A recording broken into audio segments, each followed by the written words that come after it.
Yo, what's up guys, welcome back. Next match, Cross-Banlist Cup. Last match here, top 16 playoffs, and then we move on to the left side, so the losers bracket. Anyway, so intriguing match. We have, I think, one off, if not the title candidate being Ishizu tier. But we'll see. It's going to take on another fusion deck, being Shaddolls and Invoked Shaddolls. And as you know, always, like always, pretty much always ask the people which deck has the advantage, and does it come as a surprise that most people see Ishizu tier winning over regular Invoked Shaddolls? Yes. Then again, stuff like Winda is powerful. Winda backed up by Megaba. Then again, looking at Ishizu tier having access to those powerful board breakers, looking at Super Poly, looking at Droplet. You know, two cards that are superb against the Winda lock, which is basically the card, the strategy, right, of a Master Rule 4 deck. Keep in mind, this is Master Rule 4 Invoked Shaddolls, so you're kind of hindered by the not being able to, you know, freely fusion summon. Who remembers Master Rule 4 anyway? I go second, and this was like, alright. Imagine if I use Yugioh or Kelbeck, you know, for mills. You give them potential pluses as well, but throughout playing, you feel like, or you eventually feel like through the match, through the games, that sure, you're giving your opponent a couple of extra searches or draws or whatever, but it feels like, Ishizu tier is just far too, you know, far above, at least, you know, the feeling back then. So, I mean, okay, searching one off of Hedgehog, getting one draw off of Beast, that's all fine. I think the biggest play, I guess, that kind of punishes you for playing during their turn is putting up an extra deck monster, right?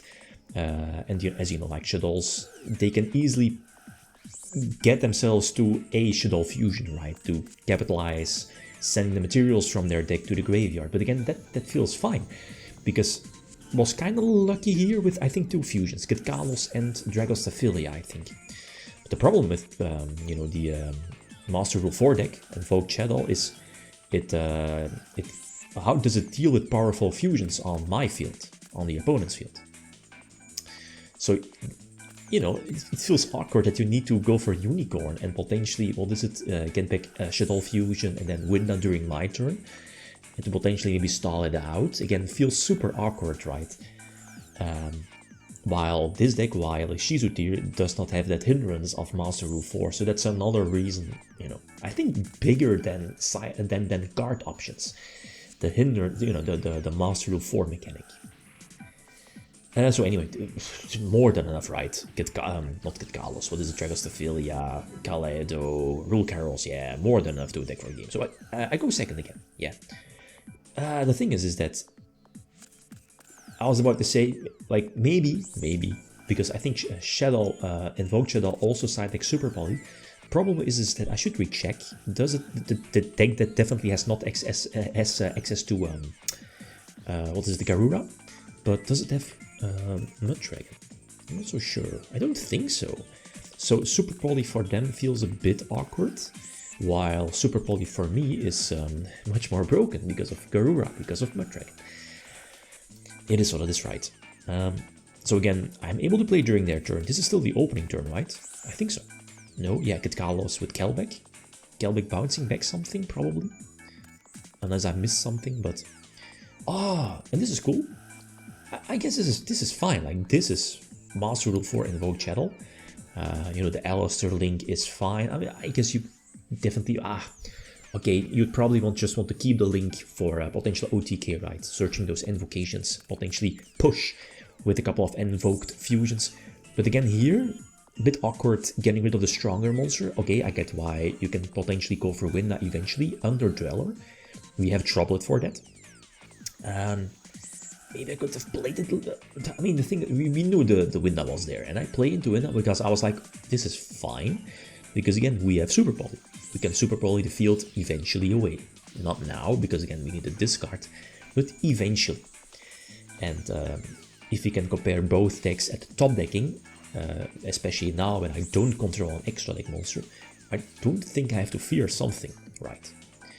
So this is all fine. Attack with Calback into, what is it, the Wendy? Wendy, the one that special summons something from deck. Set Super Poly so we can nuke them next turn, right? So discard Calback as well.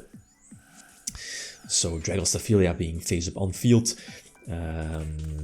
Mill 5, again, they'll get a couple of, a couple of draws, send something. We get the Sharon fusion, level 3 fusion as well, so get Kalos hits the field and potentially Kaleido in defense, okay. Okay, yeah, we can still send with Kit to potentially interrupt something, Search Halfness, okay, this is fine. And maybe we can indeed, yeah, prevent the, imagine the fire coming down. The fire can attack everything, right? Also gets a boost, but I mean, this was more than enough. Yeah, the troll is definitely not helping them more. Finally, Shaddolls is not, you know, fusion summoning multiple times during their opening turn. They can still brick. I get trolled. Both players get trolled. But I guess this is fine. We can again go for mill 10.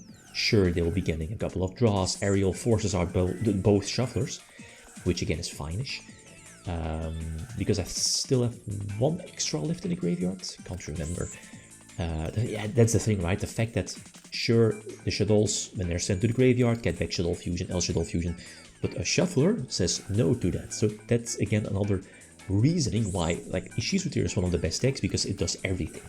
It just has everything. Every engine's negation, it packs everything. Graveyard interruption, all main deck. Silly, super silly. So, Rule Garros, just in case, I guess Nip, it's fine though. Here, correct me if I'm wrong, the Super Poly could have been used sooner, no? Maybe preventing the Kaleido from hitting the... I should recheck that. Would it have mattered in the long run? Probably not, because again, they're not able to Super Poly. Rule Garros always would have hit the field, negating potential Shadow Fusion, right? And... here I was like, okay, imagine them having Super Poly, I have to play... Oh no, I don't have to play around Super Poly, because their extra deck is far more limited compared to the extra deck of, again, the more recent deck here in this case. And yeah, you can just normal summon a deck for a game. Right, yeah. Did you know the potential Shadow Fusion set? Was it... did I take it back from the graveyard? Again, it is what it is. Okay. 8 decks on the left, 8 decks on the right, so we'll start with the decks on the left. Upper bracket, we have the upper one. Kintail Undead, so Zombie Tail Undead 2008 versus a deck that's 8 years older, and that's Cosmo, so that's an intriguing one. Cosmo, the fact that they cannot be targeted, the bigger ships that is, they will definitely have the advantage. We'll see. Okay, guys, that's it. Thanks for watching. Feel free to leave a like if you enjoyed the video. Become signing out. Peace.